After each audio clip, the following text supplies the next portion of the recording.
Hello, friends and family around the world. This is Will Barney from Enoch Global Services here with another global update here on Tuesday, June 30th, 2026.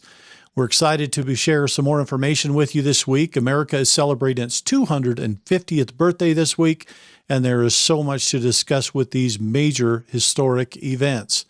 Today's episode is called The Golden Age is Only Just Begun. And as we get started with today's information, if you will, I just wanted to give a little bit of update here. We're only going to be doing one global update this week. That is today.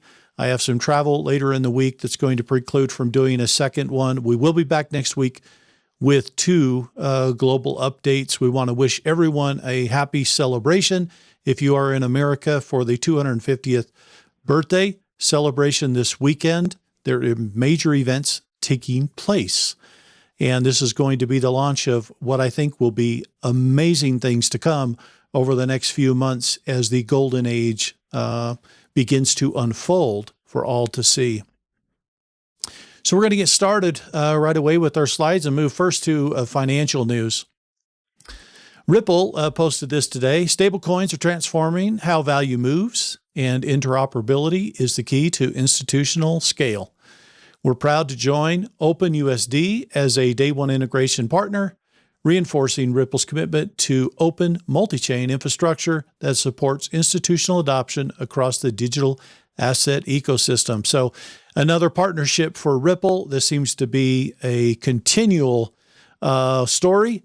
As we've been watching this unfold for the last several years, they are continuing to partner with additional companies to make cross-chain and interoperability between multiple chains available, interfacing with the XRP and XRPL system. Brad Garlinghouse had some things to say regarding what's going on with Bitcoin, pricing up, pricing down. Let's take a listen to some of his updates. To be back. So when they were a seller for the first time in a while, strategy that is, that got a lot of notice. Do you think that started something?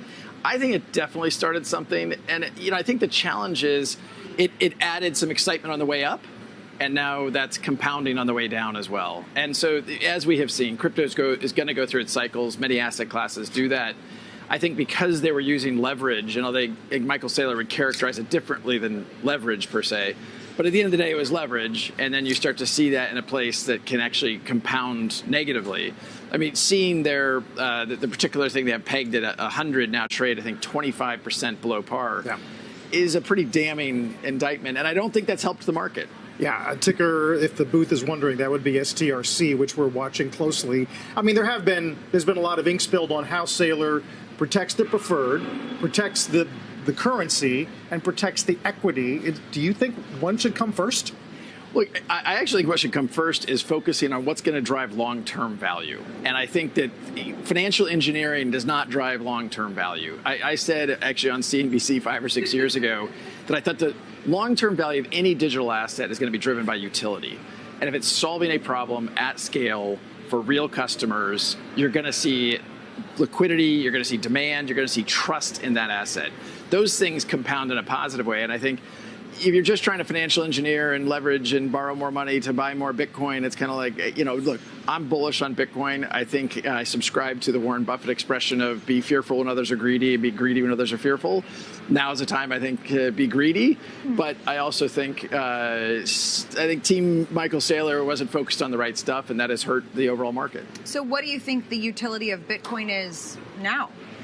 Well, Bitcoin has definitely carved out, I think, a space as digital gold. And, there's all kinds of funny stories about when the central bank of Germany was moving $300 billion of gold. It took 2 years and billions of dollars to move it. If you wanted to move $300 billion of Bitcoin, you could do that in a pretty reasonable, quick way. So I think about Ripple's digital asset that we focus on as kind of our technology stack, XRP. The utility there is really focused on payments. And leveraging the speed and efficiency of that blockchain in a way for institutions. And we've seen tremendous demand. I mean, last year, partly through acquisitions, we cleared $16 trillion of payments or clearing on the prime brokerage business. But last year, the percentage of that went through a digital asset was close to 0%. So the opportunity is to introduce and bring traditional finance, and Ripple's strategy from the beginning has been, how do we bring traditional finance into the modern architecture of blockchain? And now through some acquisitions, we have a tremendous opportunity to bring that in. So Brad, talking about bringing traditional finance into blockchain, how is this going to occur? It's going to occur when we get regulation of these blockchain networks. We're waiting for the Clarity Act to be passed. Once that is passed, you're going to see a mass adoption by all of the major players in terms of insurance companies, pension funds, all these others. Big institutional money will then enter the blockchain space once there's a regulatory framework there where it is safe and secure to do so. So I think we're going to see a lot more to come on this topic. Of course, he's always talking about utility because that is XRP's primary thing that it does. It provides the utility to move value from place to place and do it quickly and efficiently. I think we're going to see a lot more coming on these topics as we go throughout the year. Scott Bessent was asked a little bit about what's going on with Trump accounts and with other issues surrounding the gold implementation of the golden age. He was on Fox News and shared a few things. Let's take a look. The administration says that you guys are saying that our country is entering the golden age. What does that mean for the future of America for the next year? Good. And I want to come back on the Trump accounts for a minute because part of the golden age is these accounts are going to be invested in low-cost index funds, a negligible management fee, and everyone is going to participate in the golden age, the American dream. And I think we are at the edge of an innovation wave that we are seeing here. So the Trump accounts are going live on the 4th of July. That is this coming Saturday. And they can begin trading on these low-cost index funds. They were all managed by the Treasury. And this is going to be exciting for our youth, for children, those that are born in 2025 through 2028 will get an automatic $1,000 deposit by the government to help them with those accounts. But family and friends can contribute up to $5,000 a year to grow those Trump accounts for their future, which is an incredible thing to see. This is going to change dramatically the next generation and move them forward in a place of prosperity and abundance rather than debt slavery that we've seen so much of. Mining.com posted this brief video talking about what's in store for gold. Gold is hunkering down much lower levels today than it was even in January. So 6 months later, it's down significantly. But let's listen to what Adrian has to say about these particular issues and where he thinks gold is going. I think there's a high possibility of another breakdown that's either temporary or longer. But a year from now, once a war is ended, once we see that higher oil prices don't just mean higher CPI, they also mean a weaker economy. Once we see that clearly and central banks start backing away from the narrative of higher rates, where do I see gold a year from now? I wouldn't be surprised if we're moving up, knocking on the all-time highs again. Great news that within the next year, gold will be at all-time highs again. I think it could even be above that. But let's watch and see how these things unfold. Donald Trump dropping Q proofs directly on True Social. This is unbelievable, as we're now having we showed last week, the Department of War dropping Q proofs. Directly making a nod to the Q drops that have been going on since 2017. Now Donald Trump joining that publicly. Let's take a look here. Donald Trump posted this on the 27th. And of course, you have two pictures here. Donald Trump at age 20, Obama at age 18, the patriot and the traitor. Let's take a look at a breakdown as we look at the, shall we say, decode of what these things mean according to dates and times. Take a look. we are getting more direct Q proofs from Trump. Welcome in, everybody. Check this out. A little bit ago, 12:36 Eastern Time, June 27, 2026, Donald J. Trump posts this picture out right here. Donald Trump and Barack Hussein Obama, age 20, age 18. That goes directly into the drops to drop 4205, and it is an exact match. So we have an actual perfect match Q proof right now. That's a nice little boom for the president there. Level up, tell the people, show them that it is real. Now, let's go a little deeper. The drop says, the war is real. He fights for you. So what do we see here? We see a patriot and a traitor. Okay. So a little while back, Fox News / Greg Gutfeld happened to bring something up that was very, very similar to this and brought me down the same path. So let me show you that real quick before we go deeper. On Greg Gutfeld, back on September 18th, 2025, put this picture up on their show. And I instantly thought of the same drop. So I pulled this up and was doing a decode for it. But what kicked it off is the fact that they posted it with 802 on the screen. With 802 on the screen, that shows up as it goes by. I go to drop 802, and it is literally the definition of a patriot and a traitor. Timestamp match. So reminds me of this from back in September. So they've done this before, but this time it's from Trump himself. So let's go a little deeper with his. So what I did was I took the drop, May 11, 2020, and I did the timestamp with it to June 27, 2026 at 12:36 a.m. and to see where that could lead us, guys. Check this out. 5/11/2020, 12:43:16 p.m. There's the timestamp match with the date. 6/27/2026, 12:36 a.m. from Trump today. We get 2,237 days, 23 hours, 52 minutes, and 44 seconds. So I did three things here. 2237, that's going to be a drop. 2352, that's going to be a drop.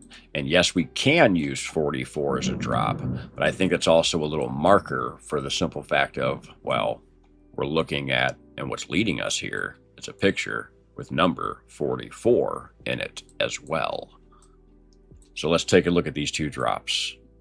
2237.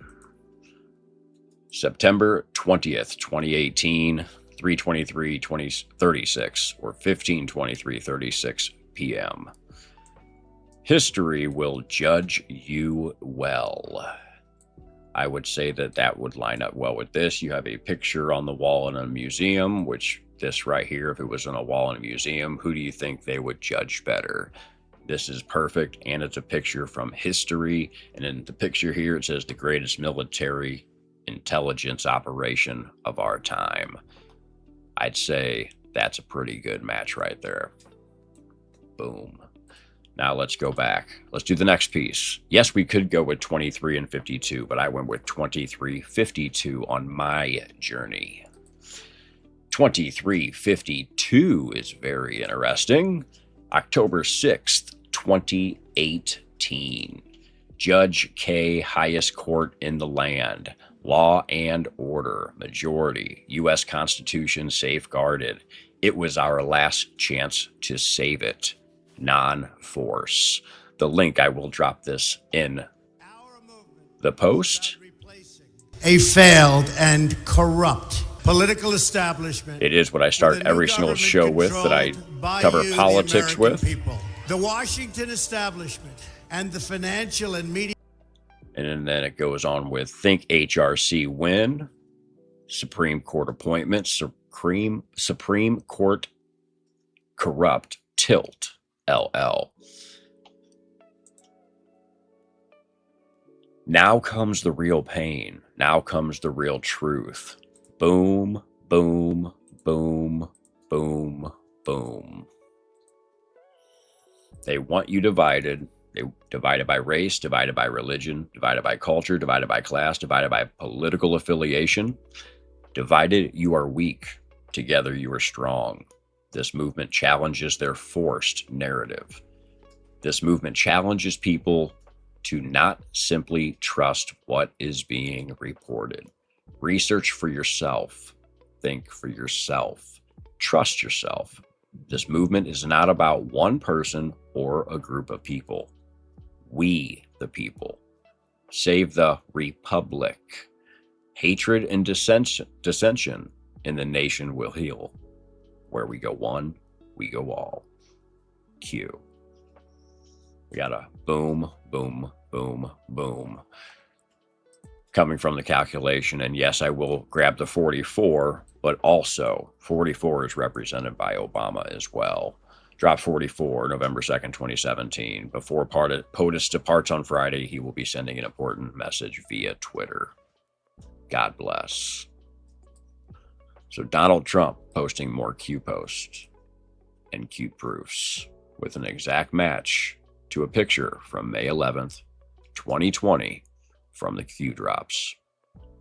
Very, very interesting times we are living in. Bingo, bango, boom.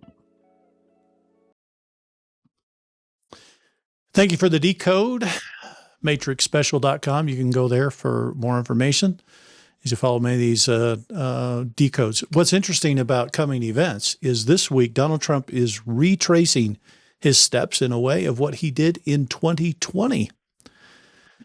In 2020, Donald Trump went to Mount Rushmore, where he gave a speech on July 3rd. And on the 4th of July, he flew into D.C.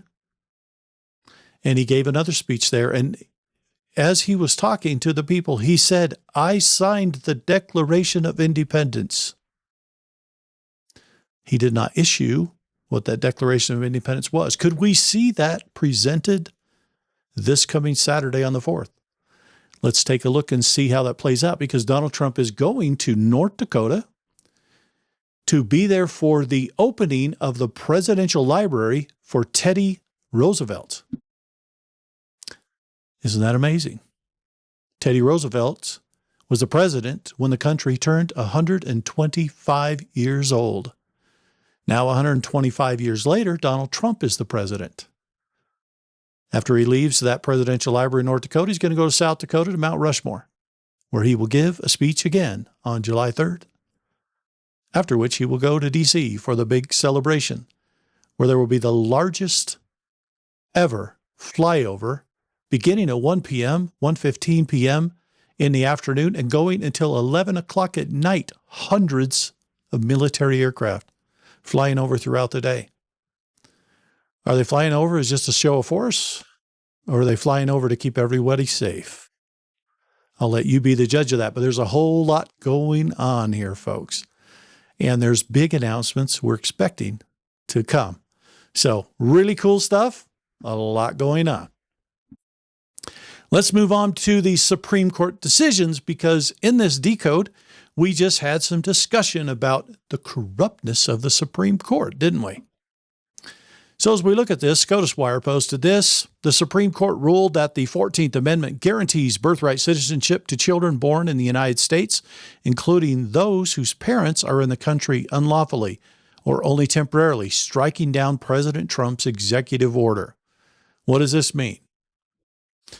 It means that they ruled against the president, and people could come in on vacation, have their baby, and suddenly they have an anchor into the U.S., whether they have a right to be here or not. This is blowing up everywhere. Everyone's complaining about this. Does it show how corrupt the court is? Well, of course it does. Let's take a look at what Clarence Thomas had to say. He was a dissenting vote against this, and he couldn't believe that the other justices voted for it. He and Alito had stark things to say. Supreme Court Justice Clarence Thomas fumes at the majority upholding birthright citizenship for illegals, saying the 14th Amendment was clearly made for the freed slaves. Let's take a look at what Justice Thomas had to say here. Progressivism seeks to replace the basic premises of the Declaration of Independence, and hence our form of government.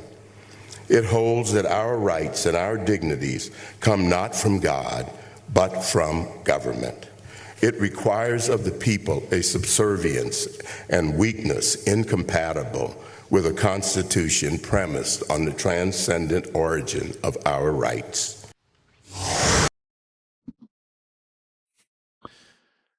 He's not too happy about what happened there because this seems to be a major issue that's been going on for years in the United States. It's not just happening here. It's been happening in many other countries as well.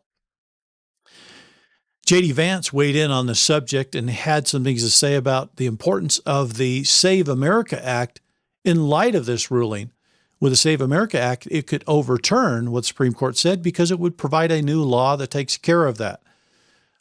Take a listen to what he had to say. To do is just continue to enforce the border, Laura. This was a very disappointing ruling from the Supreme Court. Of course, we respect it, but we also think that it was a major, major mistake. As Justices Alito and Thomas pointed out, one of the things that might invite, Laura, is people to come here quite literally on a vacation, give birth, and then all of a sudden the child and their family have the full benefits of American citizenship. It's just a preposterous ruling, and the absurdity of that outcome suggests why the Supreme Court should have went the other way. Now, I know a lot of conservatives, Laura, certainly the people that I'm talking to, that you're talking to, are extremely disappointed in this. I do actually think there's a really big silver lining here, and that's the simple fact that a lot of legal experts expected this case to go the wrong direction by 7-2 or even 8-1. The fact that this case was a 5-4 decision effectively means that the concept of birthright citizenship, which is an absurdity to the 14th Amendment, that concept is hanging by a thread. And so what I take from that is, yes, we've got to fix the immigration system even more. We have to be even more aware of who's coming into our country to make sure that they're not benefiting from this atrocious Supreme Court ruling. But it also means that we have to keep fighting, Laura, because we actually have an opportunity to reverse this decision, just as we've reversed so many bad decisions throughout the generations. Roger Severino, Mr. Vice President, argues that we've got to reverse this and turn it around. How do we do that? There were several that weighed in on the subject, including the House Speaker. Donald Johnson had something to say about the subject as well. Also great concern. That is the case that was being made by the plaintiffs in the case, and we're very sympathetic to that because it is a serious problem. It's become a tourism, birthing tourism, they call it, a trend where people will just come and you just come onto the soil and have your child, and then they're able to avail themselves of the welfare state and everything else. It's been abused. It's one of those things that was intended to serve a noble and important purpose and has been thwarted and overused and abused. So I'm sure that we'll continue to look at that. I'm sure the conclusion from this opinion is going to be that you got to amend the Constitution to fix that. As we all know, it's a big challenge to amend the Constitution. It's only happened 27 times in our whole nation's history. And the reason is because you got to have 2/3 of both chambers of Congress and 3/4 of the states to ratify. It's usually at least a many years long process and very complicated. We'll see. I'm sure there's going to be lots of discussion about that. I will say I'm very disappointed in that outcome. I think it subjects the country to serious challenges going forward, and we'll have to deal with it as a Congress. One of the things you'll notice here is Speaker Mike Johnson wearing a gold tie. It's the first time I've ever seen him wear a gold tie, a nod to the golden age. Very interesting as that played out. Donald Trump had some things to say. He was mocking the Supreme Court in this post here on Truth Social. I would like to congratulate President Xi and the great country of China on their massive birthright citizenship win. President Donald J. Trump, of course, talking about Chinese people coming here to have children just so they can get their hooks into the citizenship. Take a look. And I'm going. You're going to go to the Supreme Court I think tomorrow. so. I do believe And just sit there and listen. because I have listened to this argument for so long, and this is not about Chinese billionaires or billionaires from other countries who all of a sudden have 75 children or 59 children in one case or 10 children becoming American citizens. This was about slaves. And if you take a look, slaves, we're talking about slaves from the Civil War. And if you take a look at when it was filed, all of this legislation, all of this, everything having to do with birthright citizenship, it was at the end of the Civil War. The reason was it had to do with the babies of slaves and the protection of the babies of slaves. It didn't have to do with the protection of multi-millionaires and billionaires wanting to have their children get an American citizenship. It is the craziest thing I've ever seen. It's been so badly handled by legal people over the years. If you look... So Donald Trump weighing in on the subject. Everyone hates this ruling. That Q post we just watched talking about the corruption of the Supreme Court. And what followed that? Boom, boom, boom, boom. What's coming, folks? We can get ready for that. We have more to say on this subject here by our Deputy Chief of Staff, Stephen Miller. Take a look. Well, look, let's just call it like it is. Justice Roberts and Justice Barrett decided to cave to the radical left. Alito was so clear in his wording about what Election Day means. Nobody could read the statute, could read that opinion, could read what Alito wrote and come to any other conclusion. It's Election Day, not Election Week, not Election Month, not Election Months. So this was really a travesty, and it underscores, Laura, why we have to keep fighting to pass the Save America Act.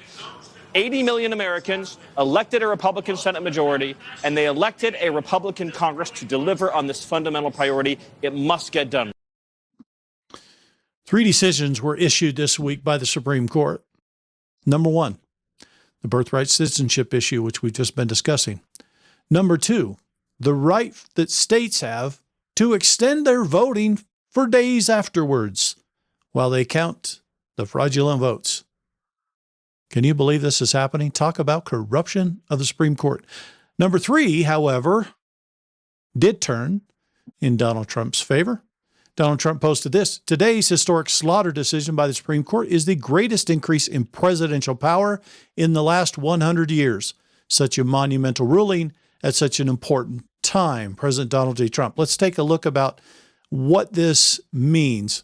Edward T. Winslow posted this. Nobody is telling you what the SCOTUS actually handed Trump today. The headline says Trump wins right to fire the FTC commissioner. That's the smallest version of the story. Here's what actually happened. Since 1935, Humphrey's Executive versus United States has been the legal wall protecting every independent agency from direct presidential control. Antitrust enforcement, merger reviews, consumer protection, labor relations, security regulation. That wall is now gone. In a 63 decision, Chief Justice Roberts writing, and here's what nobody wants to say out loud. Democrats have spent the last 4 years loading these commissions with commissioners specifically designed to block Trump's agenda from inside his own executive branch. Rebecca Kelly Slaughter was one of them. Fired on March 2025, she sued. Today, she lost. The FTC is just the first domino. The NLRB, the SEC, the EEOC, every commission that wields executive power now sits under the same logic that the court just applied. 91 years of precedent, gone in one opinion. One carve-out, the Federal Reserve. Explicitly protected, separate statutory structure, separate litigation still running. Everything else just became the president's to control. The independent agencies were never truly independent. Today's SCOTUS made that law. So this is a big win for President Trump. He can fire who he wants to fire if he feels they are not doing the job for the American people. Big win. Homeland Security posted this. It's simple. Only American citizens should decide American elections. Secure our elections. Pass the Save America Act. Thank you, Homeland Security, for posting that. Just the News posted this again on the subject of the elections. If we're able to win this suit and stop counting illegal immigrants in the census, we believe that about 14 seats would move from liberal states to conservative states. Take a look. Amanda, you're so right. It is really a threat. And I think one of the reasons that Biden opened the borders is because we have been counting since Jimmy Carter illegal immigrants in the census. And what that means is when we decide how many congressional seats each state's going to get, we use those numbers from the census. We shouldn't be counting them. We sued the Census Bureau over that. And it's not just the number of congressional seats, it's also the number of electoral votes, and it's hundreds of millions of dollars in federal funding. If we're able to win this suit and stop counting illegal immigrants in the census, we believe about 14 seats would move from liberal states to conservative states, along with them, 14 electoral votes. It could make the difference for the next 20 or 30 years in who controls Congress and who controls the presidency. Thank you, Catherine Hanaway. She is the Missouri Attorney General and filed a suit directly against the Census Bureau for using this inaccurate information of illegal people. They are not citizens, therefore they should not be counted in the census information. Trump weighed in on a variety of issues this week as we lead up to the birthday celebration of our nation. First one here, it's not socialism, it's really communism. They use the word social democrat because it sounds so nice. Listen to what he had to say. It's the biggest threat to our nation there is, maybe since our founding. That includes World War I, World War II, September 11th. It includes the Pearl Harbor attack. I think this is the biggest threat to our nation. People will smile when I say that, but the smart people are going to say, you know, he's probably right. It's basically introducing communism into the United States of America. There's never been anything so dangerous. And this also, as Trump goes on and talks about the parliamentarian in the Senate.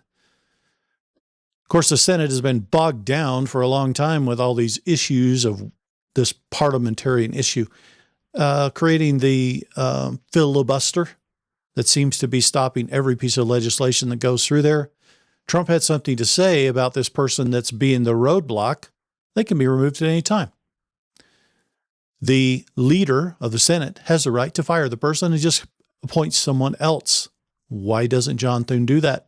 Take a listen. The parliamentarian, what were you asking about? Yeah, have you talked with Thune about? I have. No, I can't imagine why you'd keep a woman that was put there by Harry Reid and Barack Hussein Obama. I cannot understand it. The leader has the right to fire the person at will and put somebody else there. That would be, because we get so many negative rulings from her, the parliamentarian. She's been there for years, and she was put there by Harry Reid and Barack Hussein Obama. Harry Reid was a bad guy, and he was the leader, and he put her. And the speaker has the right to immediately fire her and put somebody else there. And it's not even believable that she's still there. She's obviously a good politician.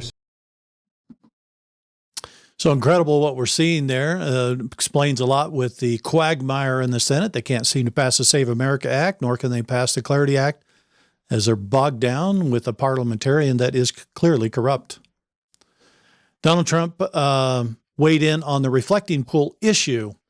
The reflecting pool, which suffered great damage due to the vandals and radical left scum that hate our country, has been for the past 2 days in full operation.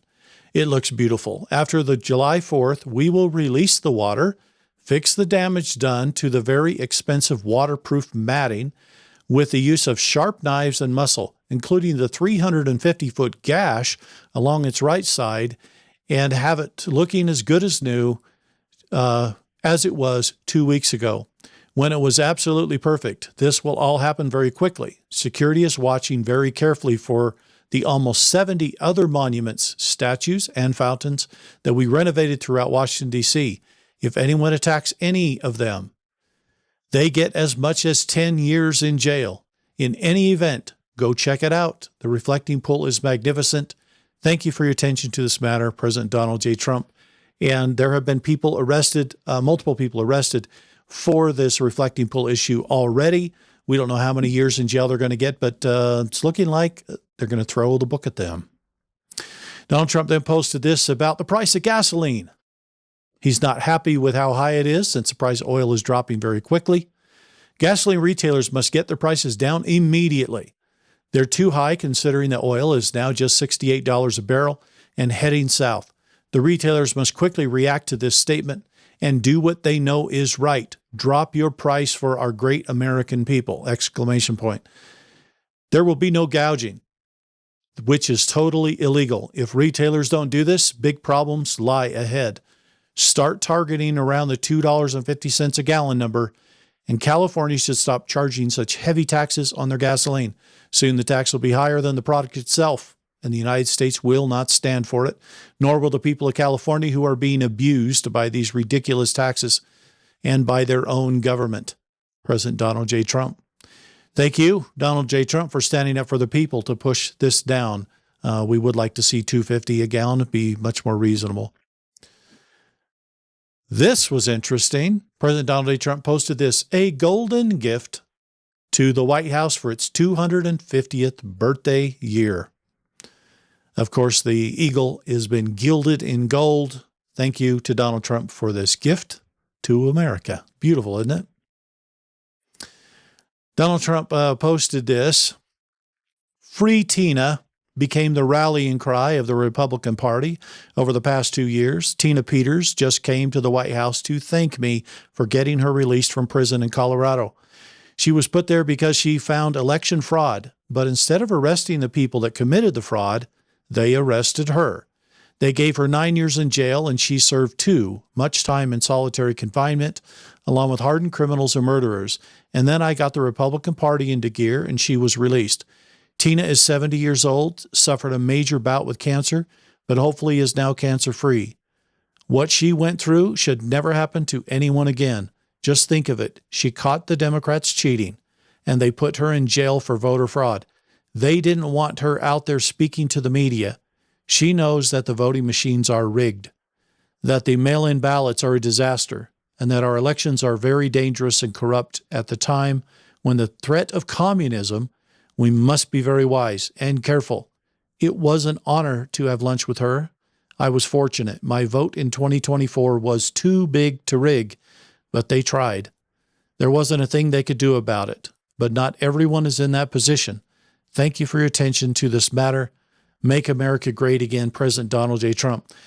As you recall, Donald J. Trump issued a pardon for Tina Peters, the pardon which was ignored by the governor of Colorado. And it was only after additional pressure being put politically on him did he finally cave to do something about getting her out of there. Unbelievable what we're watching here. The question still remains, what's going to happen with elections this year? They're scheduled for November. But if it is revealed that all of the primary elections, which has put people in a place to run, were fraudulently done on fake voting and rigged machines, can we have an election? Or will it be pushed off? Many are saying the coming election will be paused, that they will have to grant more time to rerun the election properly with all of these issues fixed. I do expect we're going to see some booms coming in the next days that will lead to probably that as a result as we get there, which could push the election possibly into next year. So we'll take a look and watch that very closely. The United States comes to the aid of Venezuela. As we talked about in the last episode, incredible earthquake has rocked Venezuela. Thousands have died, and they're still digging others out of the rubble.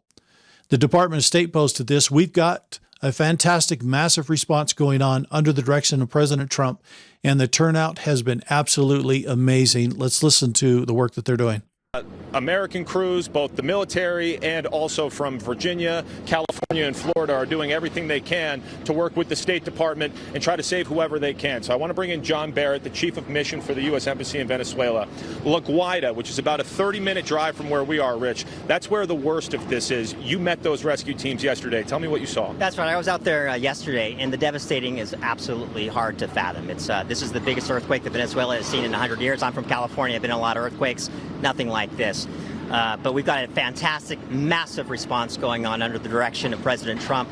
the turnout has been absolutely amazing with incredible support from the Department of War. And like you mentioned, we have 4 city and local county response teams, search and rescue professionals. These guys are total pros. We've got over 300 of them from around the United States. They brought 200,000 pounds of very specialized gear and canine dogs on the scene. And that is our #1 focus right now, is saving lives. 72 hours, is that the timeline after a disaster like this where you start to lose hope that people are alive? Do you still have hope? Look, we're in a critical time right now. We're going to keep on going. We're going to keep on going. We're working 24 hours. It's not just the United States, although we are leading a huge effort. We are transporting things to the Department of War. These crews, not only our crews, but Spanish crews, Argentinian crews, out to these very specific sites where we've identified we've got a real chance to save lives. And just 10 seconds on this last question. An evolving political dynamic here in Venezuela. How has the cooperation been with the Venezuelan government? Look, we had absolutely outstanding cooperation from this government before the earthquake, and it's even stronger now. We're very happy. We're very proud of this relationship we have, building a new Venezuela. We've got a lot of work to do. The road is far and it's long, but we have a total commitment to the Venezuelan and Venezuelan people. So thanks to the U.S. government providing help, they're trying to get some assistance there to help these people dig out from the rubble. As we look at these videos, we see a little bit about some of this work being done to try to rescue these people. Incredible work. Please pray for the people of Venezuela. This has been devastating.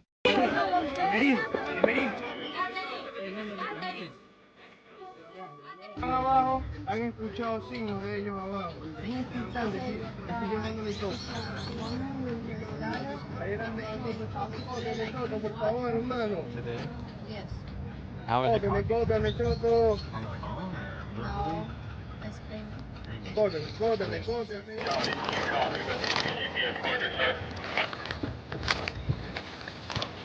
I can't read that first one. They hurt one girl. Like 30 minutes ago. But the mom, they don't hurt the girl. They hurt. Silencio!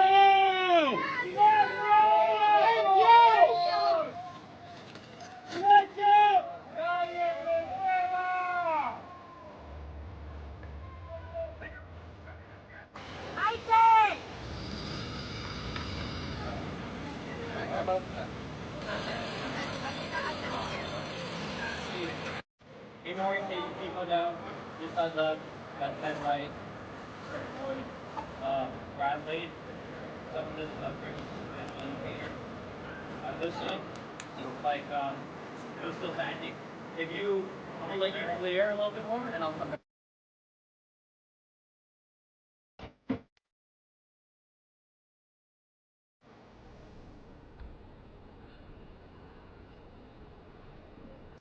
Thank you to all those doing the great work to help those people in Venezuela. We did a little bit of research on this earthquake. The earthquake originated at 10 kilometers down, the same depth as many of the deep underground tunnels. As we've been watching this, is there something to that? We can't confirm that, just that it is the same depth. The golden age of transportation is upon us, and there's some very interesting things coming. First off, we want to talk about this. EPA now getting involved to create right to repair for everyone. Of course, this was done a while back for farmers and those with off-road machinery. Now they're bringing it to everyone. Take a look. Mr. President, this is a presidential memo to the Environmental Protection Agency, a presidential memo supporting the freedom to fix. Americans have the freedom to fix their vehicle. President Trump insists upon it. We are not going to be going after people who are fixing their own vehicle like past administrations have. Additionally, we've been concerned, President Trump has been concerned about aftermarket parts, cheap knockoff aftermarket parts coming into the United States, harming small businesses, harming Americans. This presidential memo puts an end to it. Also, the only third-party certification for these aftermarket parts, it's CARB in California, a process that's backlogged and faulty. So we're going to break that monopoly, and no longer will CARB be the only third-party certifier for these aftermarket parts. Again, President Trump is insisting on fixing it. This presidential memo does that. President Trump was calling me up on a Saturday night when this idea first came to his head, and he says he wants to do a press conference right away to get this over the top. In February 2nd, we signed a right to repair for our farmers so that they can repair their tractors and their non-road equipment, and this is covering everyone else. Thank you, Lee Zeldin, for your work at the EPA, and President Trump for doing the right thing, bringing common sense back. Secretary Sean Duffy of the Department of Transportation had this big news to share. Coming soon, supersonic flights. We haven't had supersonic flights since the Concorde program was shut down, but it's coming back. Take a look.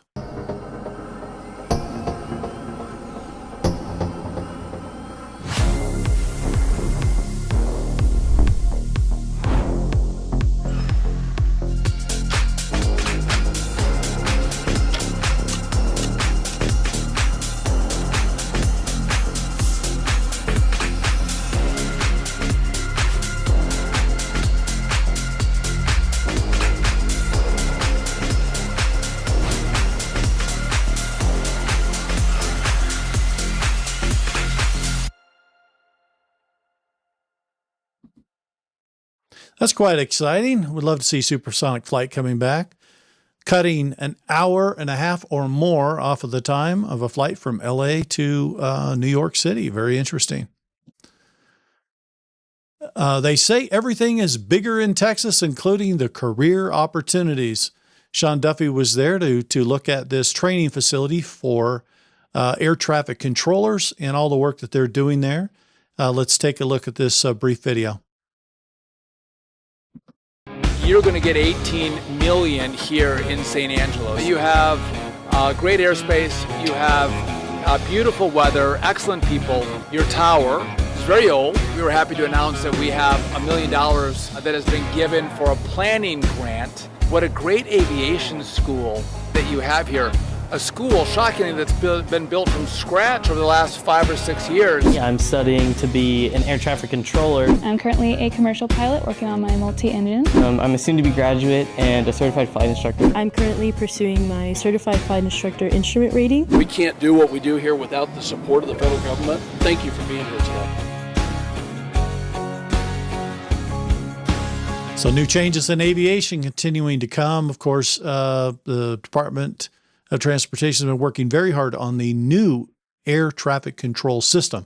This is implementation of all new radars across all airports of America, with new software going to be implemented in every airport as well. So you'll have an integrated system across the entire nation. They'll be able to track a bird from California to Washington, D.C. Amazing.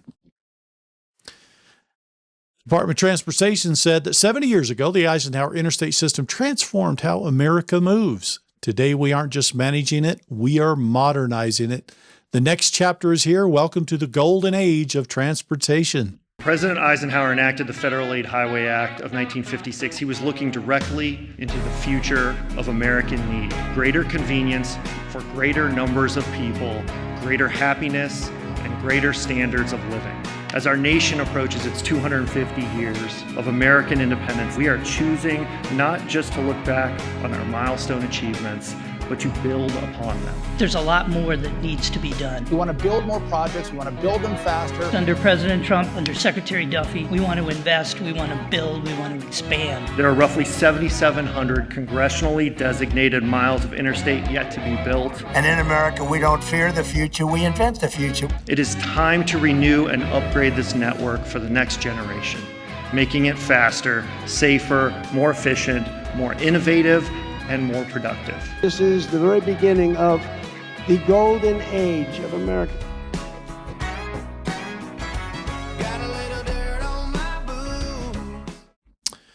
So, the golden age of America in transportation. There hasn't been a major investment into infrastructure in the United States in many, many years. Now it looks like that's all changing, as we're going to have, they said, 7,700 miles. What an interesting number. Of new interstate system that's going to be built in a very rapid period of time. Bringing in the golden age of America's 250th celebration, we had a variety of things taking place. the U.S. Department of Interior posted this. America turns 250 this weekend, and we are celebrating with free national park entry at all national parks. From July 3rd through July 5th, entrance fees are waived at national parks. This is our history. Come experience it. So those of you that are close to national parks, and you get to enjoy it now for free rather than an entrance fee, I think that's fantastic. Donald Trump had this to say about the greatest story ever told about our nation and the Declaration of Independence and what it means for us. And we're going to take a few minutes to watch this video because it's fantastic. Sweltering summer of 1776, 56 patriots gathered in a meeting hall in Philadelphia and signed their names to a document that would change the course of history forever. The Declaration of Independence, and I have it right there. What a beauty. Not only did they sever the political bonds with Great Britain, they announced a new era in human events, proclaiming that all of us are endowed by our Creator with rights to life, liberty, and the pursuit of happiness. In our war for independence and every generation since, thousands of American patriots have enlisted their lives in defense of that cause. From Trenton to Yorktown, from Gettysburg to Chambersburg, from the fields of France to the shores of the Philippines, and on the battlefields all over the world, every generation of Americans has drawn meaning and been inspired by the immortal deeds of the founding generation and the nation they gave us to build and to defend. In 2.5 centuries, that's 250 years, the spirit of 1776 has carried our flag to places and heights that our founding fathers could never have dreamed. Americans forged into the frontier and blazed across the Great Plains. We tamed the Wild West. We pushed the boundaries of scientific discovery. We enlightened the world with electricity and commerce. We defeated tyrants and vanquished dictators. And we planted the American flag on the moon. We owe it all to the patriots and heroes of 1776. This is the story of America. We're excited to retell one of the greatest tales in the history of mankind, working with Hillsdale College and some of our country's brightest leaders and foremost thinkers who have contributed to the Story of America video series, including Vice President J.D. Vance, Secretary of War Pete Hegseth, Dr. Larry Arnn, Eric Metaxas, Brian Kilmeade, and many others. Join us in honoring this incredible history, and together we will give America the greatest birthday celebration our country has ever seen. God bless you, and God bless America. Thank you for President Trump sharing that story. We have a lot to celebrate. It's actually quite momentous. There's even the event that's coming with the IndyCar. This is unbelievable. DC is going to host a Grand Prix on the streets of DC. This hasn't been done ever in history. Take a look. Celebrating America 250 through transportation. Well, so we've wrapped planes, trains, buses. All of our department has gotten involved, which is very cool.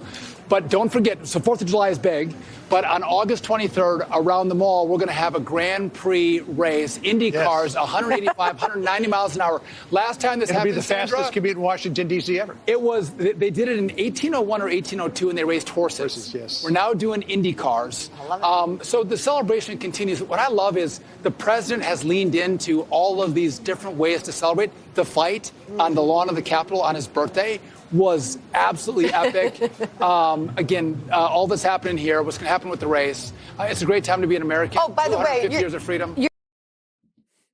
So that's amazing. Coming here in August, IndyCar race around the mall in D.C. Absolutely historic. Secretary Rollins from the Department of Agriculture had some things to say here as we get into the celebration of the 250th birthday.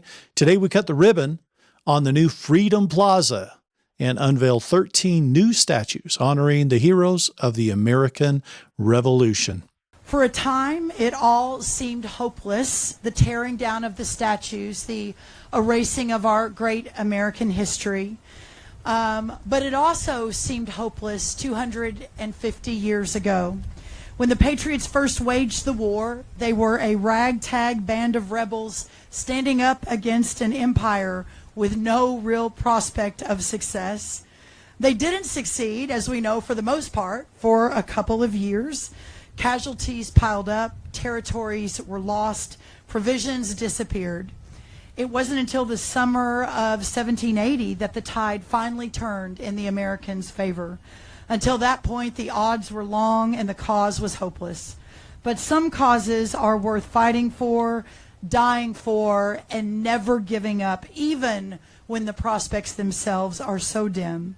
Because in fighting in the battle, in this case, in declaring independence 250 years from Saturday, you show who you are and what you are made of. The 44 delegates who voted in favor of the Declaration at the Second Continental Congress knew that they were in for a long and a hard fight without any guarantee of success. In fact, likely the opposite of success. They turned aside from every easy path, the submission, compromise, and negotiation that was asked of them, and instead chose the hardest path imaginable, and that was independence. That says something about the strength of their belief and about the nature of the cause itself, that liberty admits and accepts no compromise ever. No compromise and liberty. Thank you, Secretary Rollins, for sharing that great message. We have so much to look forward to. It's amazing. Rapid Response 47 posted this. Secretary Burgum on POTUS's visit to North Dakota for the opening of the Teddy Roosevelt Presidential Library. I referred to this at the beginning of this global update. Now let's take a listen to what Secretary Burgum has to say about these events. I think it's quite special. Roosevelt Museum, you worked so hard as a governor and as an individual businessman to bring it to life. The president's going to go out there. How special is this? It's going to be amazing. And of course, the parallels between Theodore Roosevelt and President Trump just keep adding up and up and up between two people. TR was the president at the 125th, President Trump at the 250th. Both of them transformative people who really shaped not just the U.S., but shaped the world and the world order. And President Trump on the policies around energy. I mean, nothing short of the geopolitical center of energy shifting from the Middle East back to North America, back to the U.S. I mean, turning Venezuela, from a sanctioned adversary into a strategic ally in 45 minutes. I mean, who does that? President Trump. What's going on in Alaska? What's going on in the U.S. right now? It's great. So if anybody's driving for the 4th of July, a holiday, here's a tip. If you want to save over 50 cents on a gallon of gas, fill up in a red state. The average price in red states is 53 cents lower than it is in blue states. The blue states, and I say blue states, those are states controlled by state legislatures that have adopted policies of less energy subtraction as opposed to energy addition. President Trump, his energy policy, laying the foundation for peace in the Middle East. He's not wrong. Look at the blue state of California. And the prices they're paying for gasoline, massively higher than somewhere else, many times $2 more than other states. Donald Trump had this to share as we're wrapping up our program today. Big news for the first time ever. The Republican Party will hold a midterm convention. It will be in Dallas, Texas, one of my favorite places in the world. It will be fantastic. It has never been done before and will be a truly historic event. We are going to celebrate the great American comeback and the incredible successes of the American people who transformed our country through the America First agenda. No tax on tips, no tax on overtime, no tax on Social Security, stronger borders, safest ever communities, lower costs and real affordability, more jobs, American energy dominance, and so much more. Oil prices are dropping sharply, even as we denuclearize Iran. We are delivering on the promises that politicians talked about for decades, but never got done. At the event, we will have hardworking Americans, our great innovators, entrepreneurs, manufacturers, first responders, and job creators who are powering our nation's golden age and proving that America's best days are still ahead of us. We will also have lots of great entertainment. It will be a rally like none other. America's 250th birthday is approaching, and together we are building the foundation for the next 250 years of American greatness. Dallas will take center stage on September 9th and 10th as we celebrate our nation, our achievements, and our bright future. The golden age of America has only just begun! Exclamation point, President Donald J. Trump. Of course, he posted that just today. It's interesting to me that they're choosing Dallas, the place where JFK was assassinated all these years ago. It seems that the work that JFK started is being finished by Donald Trump. Very fascinating to see. The White House posted this brief video. The best I can do is the golden age for small business, as Pawn Stars Rick Harrison talks about this. Take a look. The best I could do is the golden age for small businesses. Thanks, Rick, for that great message. As we look at a message coming from the majority whip in the House, Steve Scalise, he had something to say about the golden age. Let's take a look. Other side, this is a country that's actually experiencing a golden age again. I mean, gas prices are down 50 cents from where they were just a few weeks ago and continuing to go down. Affordability is back again. It's great what's happening. As we wrap up today's program, I wanted to end with this brief video. It was shared in a previous episode and brought back again. Thank you to Ildonado Trumpo. We're back, baby. Take a look at this. Very exciting as America celebrates its patriotism, its heritage, and 250 years of independence.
Wonderful things to celebrate. That concludes our program for today. Our global update. The golden age of America has only just begun. Here it is. It says June 25th. I'm not sure why it says that. It's actually June 30th today. If those of you that are hoping to still get an appointment with myself, I think there is still some slots open in July. If you go to enochgs.com, on the bottom of the home page, I believe there's a link to a calendar where you can find a calendar open, available slots for those that are available. Again, we wish we had more time to give to each one of you, as time is for me is limited. But I do hope that if you've got an opportunity to meet with me, that you take that. We don't know how long we'll be able to keep doing this. When big events kick off and funding arrives, we may have to close down those opportunities, at least with myself. And thank you for many of you who are doing incredible projects. We've had many discussions about this. You know who you are if you've talked with me. And we're excited to help you launch those projects to great fanfare and celebration to the people in the countries where you reside. This golden age isn't just for America. The golden age is for all of the world. It's beginning here, as this is a place where freedom can be won completely. The only nation fully armed, ready to take itself back, the liberty, the freedom. With that being won in America, it can spread forth across the world as Jasara rolls out. Celebrate these events, folks. You won't see them again. These are historic. They're unprecedented. You live at a time that you get to witness it. Be grateful to God above that you get to see that.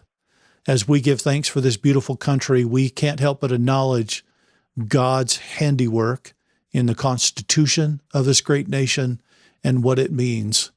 Jesus Christ has been the deliverer of liberty throughout all generations,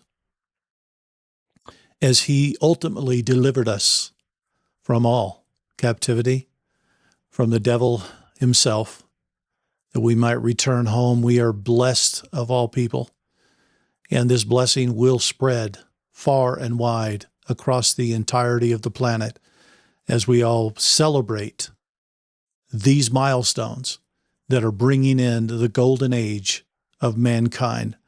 Let us celebrate together. Let us lock arm in arm. Let us be united, for where we go one, we go all. Thanks, everybody. I'll see you again next week. Have an enjoyable day of celebrations throughout the weekend.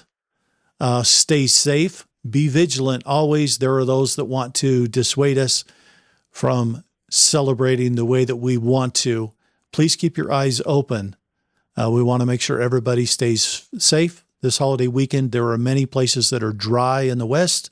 Some fireworks are being limited in those areas, I'm sorry to say. Fires have been raging across many of the Western states. You're going to have to be careful if you're in those areas. But in spite of all that, celebrate America's 250th. We'll be back, and we'll have further updates with Europe and other parts of the world coming next week. Thanks, everybody. Have a great weekend. We'll see you next time. Bye-bye.